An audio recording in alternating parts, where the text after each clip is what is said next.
अक्सर कई सारे चार्टर्ड अकाउंटेंट्स के मन में ये सवाल होता है कि क्या big four global firm audit profile के लिए सही है या नहीं, क्या मुझे ज्वाइन करना चाहिए या नहीं।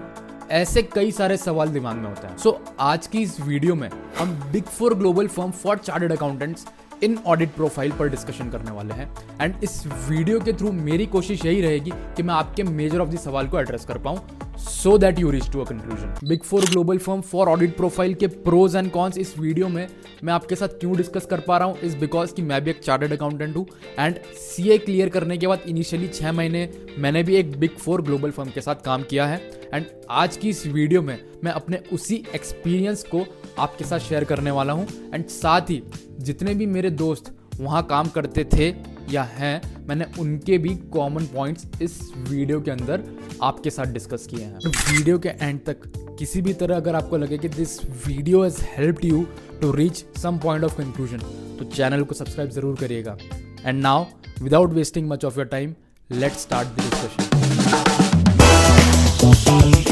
सबसे पहला एंड इम्पॉर्टेंट पॉइंट जो मुझे फील हुआ personally during my time at the firm is कि हमने ना हमारे सीए करिकुलम में बहुत सारे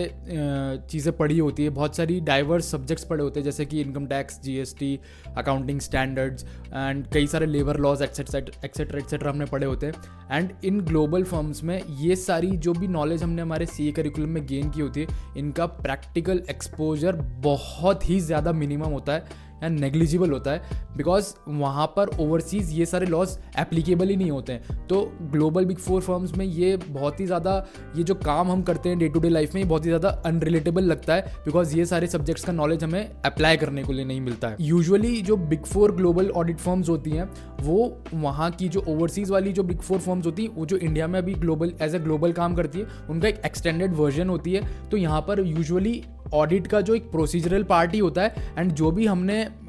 सीए करिकुलम में इतनी जो नॉलेज गेन करी होती है उसका जो प्रैक्टिकल एक्सपोजर है वो काफ़ी ज़्यादा कम होता है एंड इसी वजह से जो काम में रिलेटेबिलिटी है वो काफ़ी ज़्यादा कम लगती है। अभी क्या होता है कि इंडियन ऑडिट में हम लोग क्लाइंट पेज विजिट करते हैं, वहाँ की जो भी सारी टीम्स होती हैं हम उनसे मिलते हैं, be it finance team, operations teams, HR team, sales team, marketing team, हम सब उनसे मिलते हैं and we get to know the process in which the organisation is working. तो हमें पूरा एक स्ट्रक्चर समझ में आता है। But that is not the case in global audit because यहाँ पे जो सारी चीज़ें होती है वो डिजिटली होती है एंड क्लाइंट से जो इंटरेक्शन होता है वो भी बहुत ज़्यादा नहीं होता है एंड जो होता है वो भी बहुत डिजिटली होता है। एंड यूजुअली जो डिजिटल चैनल्स होते हैं उन्हीं के थ्रू जो होती है हमारी क्वेरीज होती है, क्वेरीज भी रिजॉल्व करनी होती है एंड वो भी बहुत ज़्यादा टाइम टेकिंग होती है। तो व्हाट आई फील इज़ कि जो इंडियन ऑडिट्स में हम लोग का जो क्लाइंट इंटरेक्शन होता है day to day face to face होता है वो ग्लोबल फर्म्स में कंप्लीटली मिसिंग होता है। तीसरी और एक और प्रैक्टिकल चीज़ जो मुझे पर्सनली इतनी सही नहीं लगती थी वो थी chargeability of hours. Usually global firms में उनकी क्लाइंट को जो इन्वॉइसिंग होती है वो मैन आवर बेसिस पर होती है and you being the resource of the firm आपको या इधर वीकली या फिर कुछ फर्म्स में डेली जो है आपकी जो एक टाइम शीट होती है पर्टिकुलरली वो फिल करनी होती है जिसमें आपको ये रिपोर्ट करना होता है कि आपने एक पर्टिकुलर क्लाइंट पर कितने घंटे काम किया। एंड यूजुअली ये एक प्रेशर क्रिएट करता है because based on the charge which you have charge in your time sheet usually be the basis of the annual appraisal. तो कई बार कुछ पीरियड में ऐसे मौके आते हैं जहाँ पर यूजुअली आपके पास क्लाइंट्स असाइन नहीं होते, then it becomes your responsibility to go and find work in the firm so that आपकी जो यूटिलिटी है एनुअल अप्रेजल के वक्त उतनी ख़राब ना दिखे एंड जो आपका अप्रेजल है वो प्रॉपरली हो सके। एंड कई बार ऐसी सिचुएशन भी आती है फर्म के अंदर में जहाँ पर आप कुछ घंटे काम किए होते, से फॉर एग्जांपल किसी क्लाइंट पर, से फॉर एग्जांपल आपने एक्स आवर्स वर्क किए एक पर्टिकुलर क्लाइंट पे बट आपको उतने डेडिकेटेड आवर्स जितना आपने काम किया है वो चार्ज करने को नहीं मिलते हैं एंड आपके जो सुपीरियर्स होते हैं वो आपको बोलते हैं कि कम चार्ज करिए बिकॉज उनके हिसाब से आपने उतना प्रोडक्टिव काम नहीं किया पर्टिकुलरली उन कुछ वर्क पेपर्स पे उस पर्टिकुलर क्लाइंट के। सो ये बहुत ज़्यादा डीमोटिवेटिंग हो जाता है क्योंकि आपने कुछ घंटे काम किया होता है बट आपको उतना चार्ज करने को नहीं मिलता which eventually affects your utility while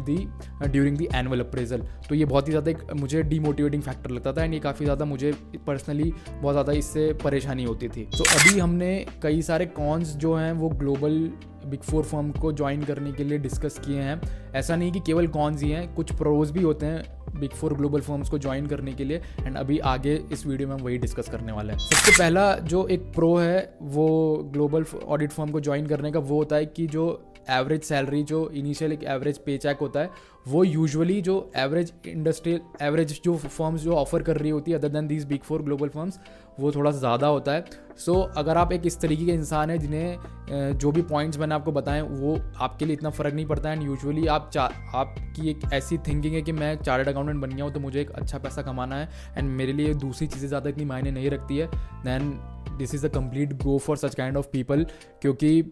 yes, बहुत सारी दूसरी फर्म्स होती हैं, उनसे एक अच्छा pay cheque global big 4 firms offer करती है। दूसरा एक सबसे बड़ा एडवांटेज होता है जो ग्लोबल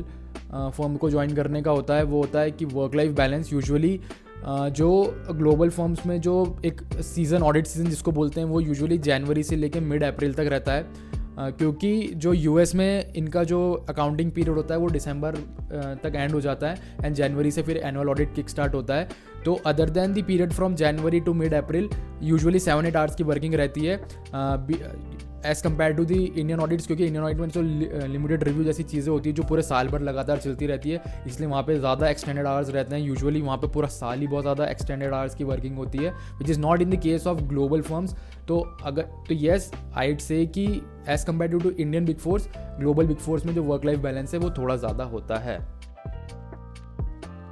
तीसरा एक मेजर फैक्टर ये है कि अगर आप एक ऐसे इंसान हैं जो ओवरसीज़ अपॉर्चुनिटी सर्च कर रहे हैं, तो येस, ग्लोबल फर्म्स के थ्रू आपको ओवरसीज़ अपॉर्चुनिटी मिलती है, बट उसमें भी एक चीज़ होती है कि जब तक आप इस फर्म के साथ एक लंबा पीरियड स्पेंड नहीं कर लेते, and that too as you move up the ladder, आप मैनेजर या उससे ऊपर वाली पोजीशंस में जाते हैं, तब जाकर कुछ ऐसी अपॉर्चुनिटीज़ बनती है कि आप क्लाइंट के लिए ओवरसीज सर्व करने के लिए जा रहे हैं। बेसिकली आप जो ग्लोबल फर्म्स है जो वहाँ ऑपरेट कर रही हैं, आप वहाँ जाके क्लाइंट के साथ इंटरेक्ट करके काम करते हैं। तो yes, there is an opportunity, but that too also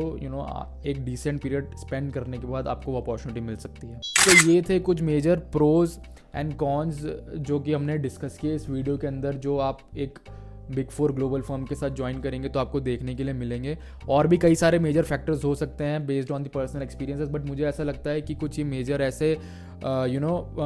factors हैं जो कि कंसीडर करने चाहिए while before joining the firm. Now the question comes कि हाउ टू एनालाइज कि आपको एक फर्म ज्वाइन करना है या नहीं करना है। तो वेरी सिंपल सजेशन, आप अपने साथ बैठिए, जितने भी सारे पॉइंट्स मैंने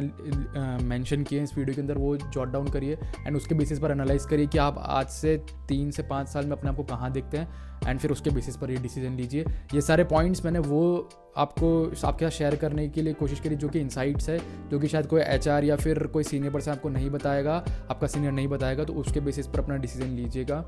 एंड